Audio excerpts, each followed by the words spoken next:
Chapter 9 of The Doll's House by Rumer Godden. When Totty was next taken out of her box, she found herself in a large cold room that had long tables covered with blue cloth against each wall and a number of ladies all busy unpacking dolls. Totty had never seen so many ladies, nor so many dolls, particularly so many dolls. There was every kind of doll, baby dolls, little girl dolls, boy dolls, lady and gentleman dolls, soldier dolls, sailor dolls, acting dolls, dancing dolls, clockwork dolls, fairy dolls, Chinese dolls, Polish, Japanese, French, German, Russian. There was a white wax doll with exquisite white china hands, and a Dutch fisherman with a basket on his back, and a Flemish doll in market clothes, and her cook sitting down with a basket. There were Japanese dolls with blank white faces, and Chinese dolls whose faces were as alive as snakes, with painted snaky eyebrows and long noses. There were dancers and ceremonial dolls with satin trousers and red painted shoes. There were two little German dolls with yellow fringes and gentle brown eyes and peasant clothes, and a Polichinelle very old, with his legs drawn up, and a carved, frightening, evil face. There were every kind and sort of doll, and they filled the room, each standing in its place and showing what kind of doll it was. Some of them were very handsome and imposing. All of them, without exception, were far, far larger than Totty. She felt small and shy and longed to go home. "But I can't go home," said Totty. "I shall never go home again." And her secret trouble filled her so strongly that if wood could have drooped, Totty would have drooped. "Oh, oh, oh," cried poor little Totty, and she thought of them all at home, Mr. Plantagenet, Birdie, Dana, Apple. When she thought of Apple, she felt as if she must break into splinters, but of course, being made of such good wood, she gave no outward sign. A lady took her up in her hand. "Where shall we put this darling little thing?" she asked. "Look, she goes with this sampler." "What a charming idea," said another, but Totty did not think it was in the least bit charming. "A farthing doll," said another lady. "Why, I should think she must be unique." Totty did not know what unique meant. If you don't, go and look it up in the dictionary. For all she could tell, it might be something rude, and she wished she could hang her head. But of course a wooden neck will never, never bend, and so she stayed, staring as woodenly as possible straight in front of her. The ladies took her and set her up on the centre of one of the long tables with the sampler behind her, and two square cards and one longer one in front of her. From Totty's point of view, these cards were upside down so that she could not read them. On the table opposite Totty were 4 dolls under a glass-domed cover. Next to her on her right was a wax doll with a satin dress, and on the other side a walking doll dressed in blue satin with a bustle behind and white flounces. She held tip-tilted a blue parasol, and in the other hand a fan. Who are those in the case?" asked Totty. "They were Queen Victoria's dolls when she was a child," said the wax doll. "Oh," said Totty. She remembered Queen Victoria, of course. "La, we have been put in one of the best positions. It is, you say, in the room," said the walking doll. "Why does she talk like that?" asked Totty in a whisper of the wax doll. "She is French," said the wax doll. "She is very proud." The walking doll held her tip-tilted parasol and her fan and glanced at Totty. "What is it you are made of?" she asked. "Pardonnez-moi, but là, I do not recognize this substance." "I am made of wood," answered Totty with dignity. "Wood? La! Tee-hee-hee-hee!" Her laughing sounded as if it were wound up. "Tee-hee, la-la! I thought doorknobs and broom handles and bedposts and clothes pegs were made of wood, not dolls." "So they are," said Totty, "and so are the masts of ships, and flagpoles, and violins, and trees," said Totty. She and the walking doll looked at one another, and though the walking doll was quite 10 inches taller than Totty, Totty did not flinch. "I am made of kid and porcelain," said the walking doll. Inside I have a little set of works. Wind me up and I walk. Walk! Walk! Walk! Cried the other dolls. Merci! It meant she could not walk unless she wanted, but of course she could not walk unless someone wound her up. I once knew a kid doll, said Totty. I did not like her. Who is talking about kid dolls? Came a voice from the opposite table. Who did not like kid dolls? I don't, said Totty firmly, though at the sound of that voice she felt as if instead of being made wood all through, she might have been made hollow inside. And who are you? Said the voice. It is a little object, said the walking doll, that has found its way in here. La! It is made of wood. Of wood, said the voice. Once I knew a little doll made of wood, and I did not like her at all. I have never seen one, said the walking doll. They were sold in the cheaper shops, a shilling, a dozen, or 4 for a penny. The children, silly little things, could waste their money on them. La! Children, merci, horrible little creatures, je les déteste. Silly little things, little creatures, those are children they are talking of, said the wax doll, shocked. Her voice, after the others, was meltingly soft. How dare they, said the wax doll. They don't deserve the name of doll. But tell me about those things you were talking of, the ships and flagpoles. It must be good to be made of something hard, said the wax doll. It is, said Totty. At the moment all the good wood in her was standing firmly against the things the voice and the haughty doll had said. Totty knew that voice. She looked across at the other table, and she saw who she had expected to see. She saw Marchpane. Marchpane saw her. Oh, it's you, said Marchpane. Yes, said Totty. Strange, said Marchpane. I thought you would have been broken or thrown away long, long ago. No, said Totty. What is it they used to call you? Asked Marchpane. Spotty? Dotty? Surely it was Dotty. Tee-hee, giggled the walking doll. My name is Totty, said Totty. It always has been. I couldn't be expected to remember, said Marchpane. There were so many of you. Not in our family, said Totty. I was the only one. She is the only one now, said the wax doll, the only one of her kind in the exhibition. I heard them say so. For some time there had been whispers going on among the dolls, and now the walking doll was listening. La, is it possible? She asked. Non. Je m'en doutais. What is it? Asked Marchpane. They say that some of the dolls here are to be sold out of their families. What? Sold by her own family? Sold, ran the whisper among the dolls. My museum would never part with me, said the walking doll. Nor mine, said Marchpane quickly. Nor mine, said the wax doll. But she said it with a fluttering sigh. You notice that Totty had said nothing all this time. This was Totty's secret trouble. Yes, Totty thought that Emily and Charlotte had sold her to Mrs. Innisfree. If you look back to page 51 of this book, you will see why. We pay for some of the dolls, Mrs. Innisfree had said. I should like to pay you for Totty. How much would you pay? Charlotte had asked. Oh, Charlotte, would you pay a whole £1? Totty shuddered when she remembered that. We should pay a guinea, said Mrs. Innisfree. Of course, Totty did not know that Emily and Charlotte had given the guinea back to Mrs. Innisfree. She thought she was sold, and would presently be sold again. She was filled with shame. It must be there on those cards, thought Totty, only they can't read them because they are upside down, and Marchpane is too far away on the other table. But soon they must know, thought Totty. La, I am glad I am not standing next to such a one, said the walking doll. But you are, thought Totty. She wished she could sink through the table. The other dolls were longing for the exhibition to open. Marchpane, of course, was eager for the people to come and admire her, and so was the haughty doll. The wax doll was excited.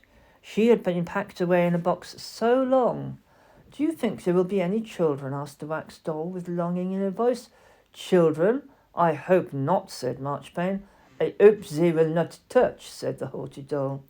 They had better not touch me, said Marchpane. They must certainly not be allowed. But were you not meant to be played with? Asked the wax doll. I was. La, you are an apple? I am shut away in a box, away from children, and it is children who give us life, said the wax doll. And tumble one about and spoil one, said Marchpane, and the walking doll shuddered to the tip of her parasol. Isn't that life? Asked Totty. I want children, cried the wax doll. She stopped. It had been on the tip of her tongue to say, I wish I could be sold. She wished she dare say this aloud, but wax is not very brave stuff, and so she remained quiet. Totty wished the exhibition would never open. But it will, thought Totty, and then someone will buy me. I shall be sold, and when the exhibition closes, I shall go away to a new home. Oh, cried Totty, oh, Apple, Dana, Birdie, Mr. Plantagenet, my little home. But no sign of grief showed on her wooden face. She stood as firm as ever. Is it true? Is it true, said one of the dolls, that this exhibition is to be opened by a queen? Queen Victoria? Asked the wax doll, looking at the dolls in the case. Totty whispered to her that Queen Victoria had been dead long, long ago. Forgive me, said the wax doll. I have been shut away for so long. A queen, said Marchpane with great satisfaction. How right and proper. She will be sure to notice me. They always do, she said, though Totty was sure she had never seen a queen before. I am so glad I have been cleaned. I always stay clean, said Totty. Wood can be washed and be none the worst. So can scrubbing brushes, said Marchpane tartly. I am afraid Her Majesty will have rather a disagreeable surprise, said Marchpane. She can't have been told that there are farthing dolls in this exhibition. Why, I don't suppose, said Marchpane, opening her china blue eyes wide, that she knows that such things exist. Even queens can learn, said Totty quietly. Every evening when the exhibition room was shut, a child came to look at the dolls. A child, a child, a child, the whisper would go through the room, because so many of the dolls, through being rare and precious, had been for a long while put away in boxes, or kept on shelves or in museums. They had not been near children for so long. They yearned towards this little girl who crept in to look at them. None of them yearned more than the fat wax doll. The child was thin, with poor clothes, and she kept her hands behind her as if she'd been told not to touch. She went from one doll to the other, and stared with eyes that looked large in her thin face. La, you would think she had never seen a doll before, said the walking doll. Perhaps she hasn't as close as this, said Totty.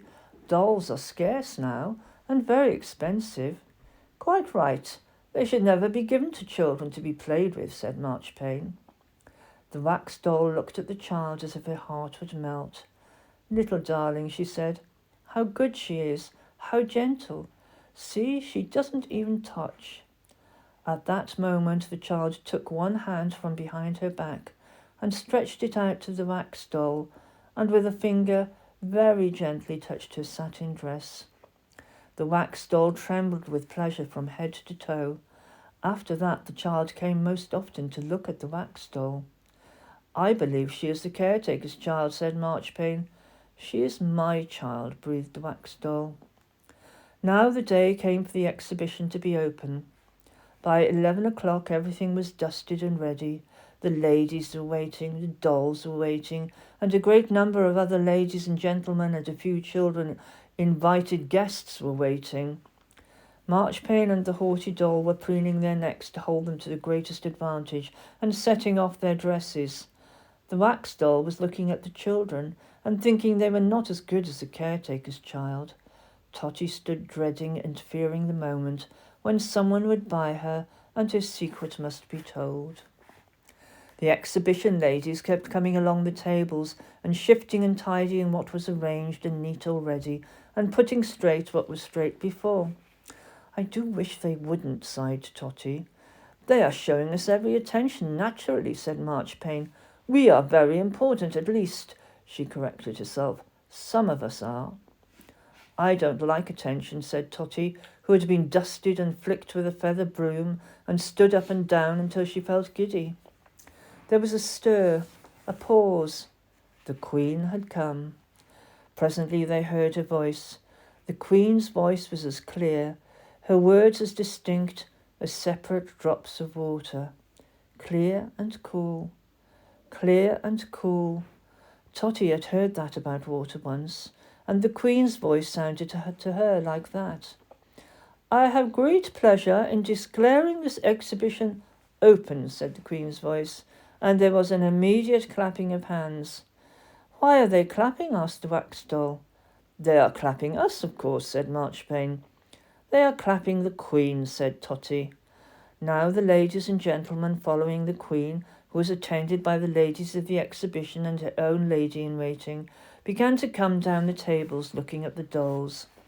The lady-in-waiting carried a bouquet of chrysanthemums. That is for us, I expect, said Marchpane. How could it be for us? It's too big, said Totty.